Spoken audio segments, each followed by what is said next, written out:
If you watch the Rio Olympics, you probably recognize the faces on your screen. They are two athletes, one from the United States and one from New Zealand. And what happens is that one of them fell during one of the finals and the other one stopped to help her up. And this behavior is actually a very good example of empathy. Empathy is the ability to see reality from someone else's eyes. Many of you probably have watched movies that made an impact on you. For me, watching Schindler's List was very impactful, and if you remember, if you have watched the movie, there is a scene with a girl with a red coat that later on we see another scene where that coat is on a pile of clothes.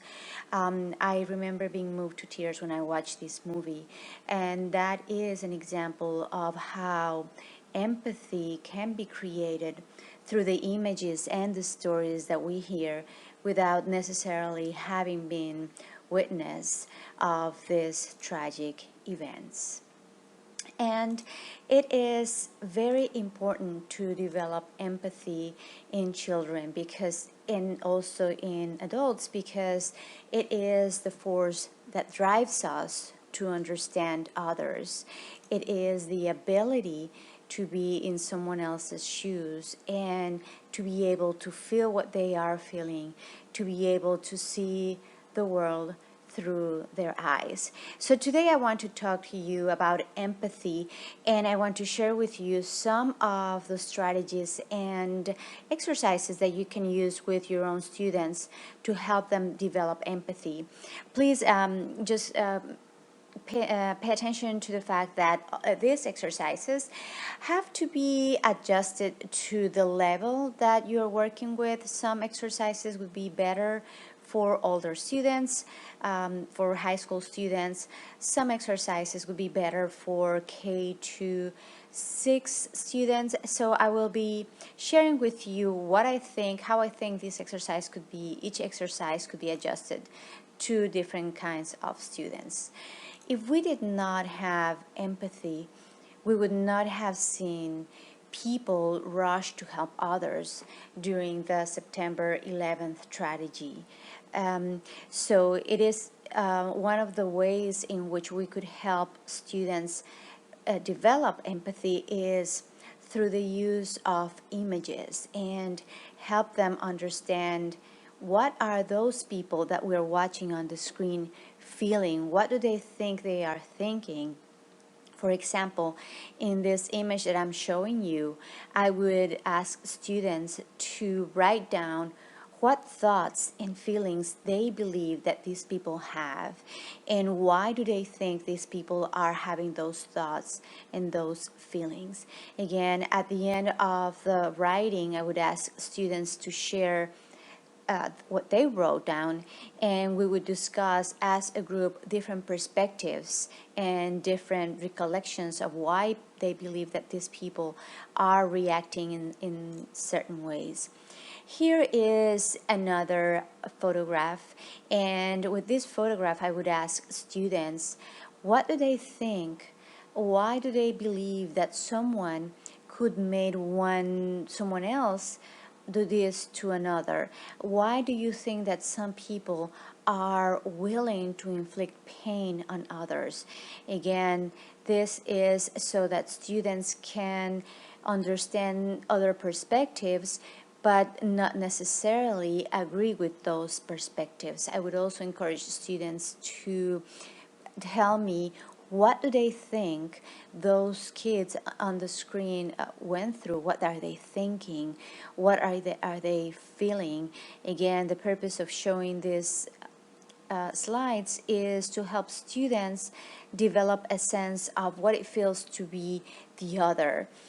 It is very important that the professor creates discussions and guides as they are watching these images. Sometimes some students may have stronger reactions than others, depending also on what they live, on their backgrounds or their family history. I have had students whose ancestors lived in in Austria and in the Netherlands, and who were victims of these horrors of the Holocaust. So it is very important that when we are showing these pictures, we are very sensitive and aware that for some students these pictures could be more sensitive than for others. Here is another example of a picture that I would show students, and I would invite them to think what they believe that Rosa Parks was thinking when she was sitting on the bus. What do you think she was feeling when she moved up front? Again, the discussion becomes very interesting when we see different perspectives, and the facilitation of the teacher is really important. All these pictures, I think that would be more impactful for children who are already in middle school and the later years of middle school and high school. Here is another picture, and that is quite impactful, and I would ask students, why do they believe that this woman was force-fed? What do they think was going on?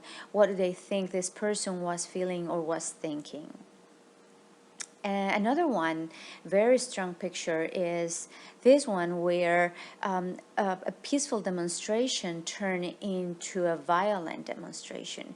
And I again would ask students, why do you think this happened? What do you think people on the screen are feeling? What do you think they are thinking?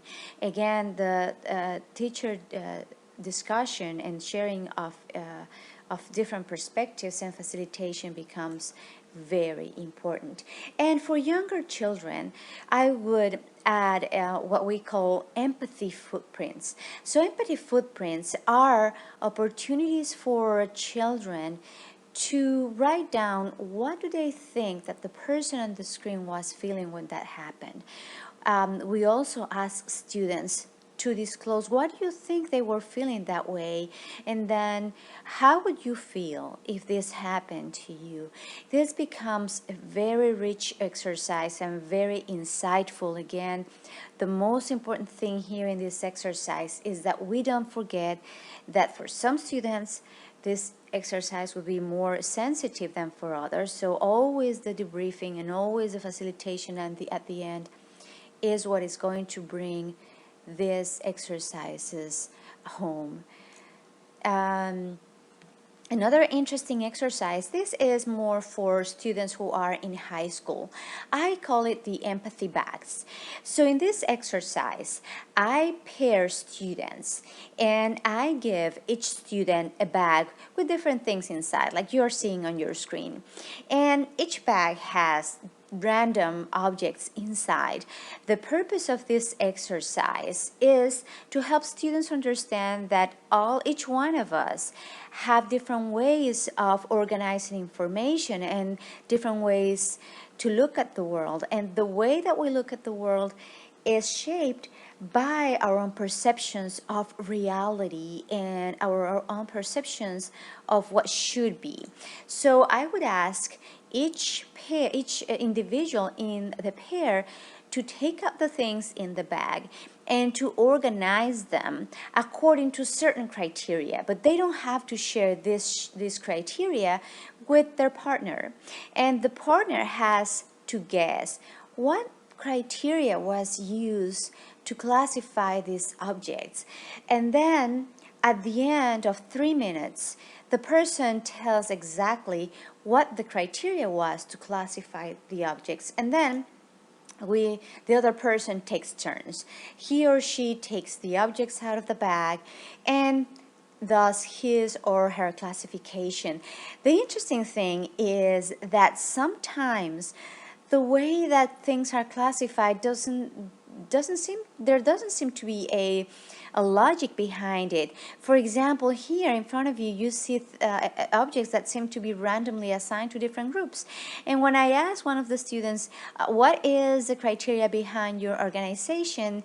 He said, well, these are things that I would probably find in different rooms in my house. So it is very hard to try to guess that criteria of organizing information without asking the person. Again, this exercise helps students understand that the way that everyone creates their own reality is very individual, and we cannot make assumptions of how people classify the realities until we don't ask them.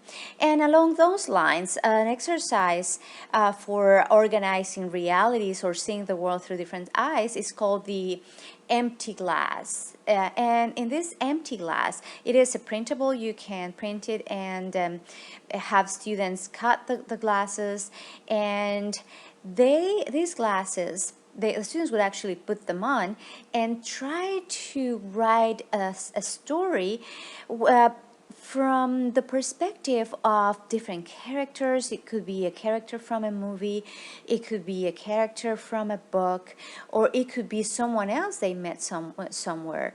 And the purpose of that is that they actually use something tangible to put on, like these glasses, and help them feel and think according to someone else's perspective. This is for younger kids. Now, this values exercise, this is for older kids. I would say for middle school and high school. This is called the values exercise. And the purpose of this exercise is to help students be aware that although we are from one same country, or one nationality, the way that we rank values is different. So I have students divide in groups of 3 or 4, and I give them this list of values. And then I give them around 6 or 7 minutes to decide as a group which are the top 10 values that we believe are the most important in the United States, and they have to rank them in order of importance. This is a very revealing exercise, very engaging. What is interesting is to see the dynamics of how the students are trying to negotiate which should be the value that goes at the top, which one is the most important according to the United States. And at the end, we compare the list of the rankings, and we realize that each team will come up with a different list of values with different ranks. And the important conversation that we should start is that although we could go to the same school, we could even be living in the same house, the way that we rank values could be different, and that ranking has to do, well, first of all, with the negotiation that we did with our teams, with our groups, but also the ranking has to do with our own lives, our own perspectives, our own experiences in life. Now, here is a self-exploration exercise where I ask students to create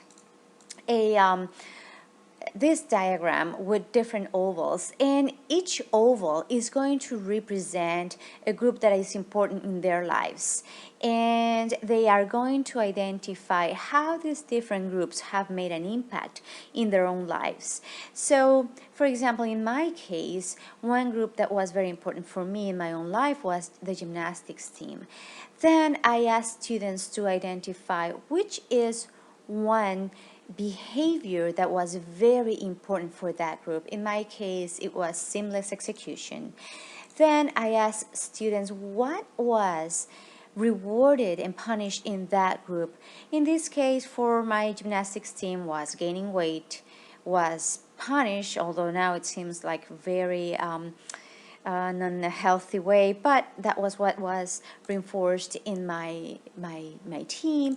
And one of the things that we valued as a team was resilience. So I asked students to do this exercise for each one of these ovals, and at the end of the exercise we compare, and I asked students to share one of those ovals. The reflection at the end is that all of us have had different influences in our lives, and these influences have created who we are, and these influences also are going to shape how we behave and how we see the world. And this is very important in understanding others and understanding that everyone will have their own way of looking at life according to the groups that have been created an impact in each one of us. Now, another exercise is storytelling, and this also is this could be done with elementary school, middle school, and high school. So, in this storytelling, I divide the group in pairs, and one person is going to be the storyteller, the other person is going to be the listener, and each person has 3 minutes to tell a story to the other person. It could be something they did this morning, but what they have to do is that for each verb that they use, they have to use another verb in the same sentence that has the same meaning. For example, if they're going to be talking about what they ate this morning, they would have to say, this morning I had for breakfast a bagel. So if you see, they are using two verbs, I ate and I had for breakfast, because what I want them to focus on is on empathy for people who are non-native speakers. They are going to be rotating this role every 3 minutes, except for the verb to be. They don't have to use the verb to be. And what I want to encourage with this exercise is understanding that when you are talking to someone whose native language is not English, the first word that comes to their mind is perhaps their own word in their own language. And that's why sometimes, me included, it takes us a little longer to come up with an answer, because sometimes we're thinking in our own language, but you don't think about that when you're speaking in your own language. So this exercise is very helpful in creating empathy with those who are not native speakers of English. Another exercise that is very impactful, I suggest this one for high schoolers, is called the empathy walk. And in the empathy walk, I ask students to work in pairs. They have to find a classmate with whom they can schedule big chunks of time during a week's time. And what they have to do is they have to think of a person that they do not imagine that is similar to them. So they have to imagine someone that is most different to their own, and they have to find some time to meet with that person for the following week. And during that week, they have to get to know that person, they have to talk to them, and then and they have to make an effort to spend a lot of time with them. They can explain to them that that is a classroom exercise. And by the end of the week, they have to write a paper on what they found out. This is, again, a very impactful exercise. I have had students who have paired with someone who was Jewish, and it was around Christmas time, and they share their experience. So if the important piece here, first of all, is to keep kids safe, and also to create sharing and facilitating at the end of the week, because you will realize that some students will come with very impactful stories. So I really strongly encourage this activity if you can, with your high school students. And some choices of readings for developing empathy are here on your screen. If you go to your librarian, I'm sure that he or she can recommend many books. There are many initiatives. There are schools. If you go to this link, you will see a school that has made empathy part of their school activities and the school mission. They train all their teachers on how to develop empathy. Students also have very specific classes with skill development, so they really made empathy part of who they are, and it's a school-wide strategy. And there is actually a group that is called Walk a Mile, where you can actually join them for activities, and you get to pair with people who may be very different to you, and spend some time with them. They could even, the purpose is that you step into someone else's shoes at all levels. They could even help you become get a costume and make you look like you are obese, and be obese for a day or two, and just reflect on what are people's reactions to you, what was your experience. So again, it's very impactful.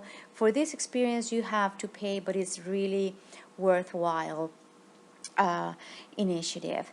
Now, I want to end today's session sharing with you it's a kind of fun story.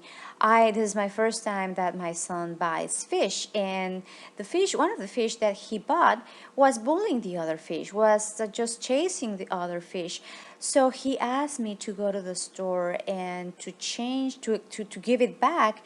And he said, no, I don't want another fish. I'll just keep the ones that we bought at the store. We just can give this back. And they will probably know what to do. So I went to the store and they would not take my fish back. They said, you can just get rid of it.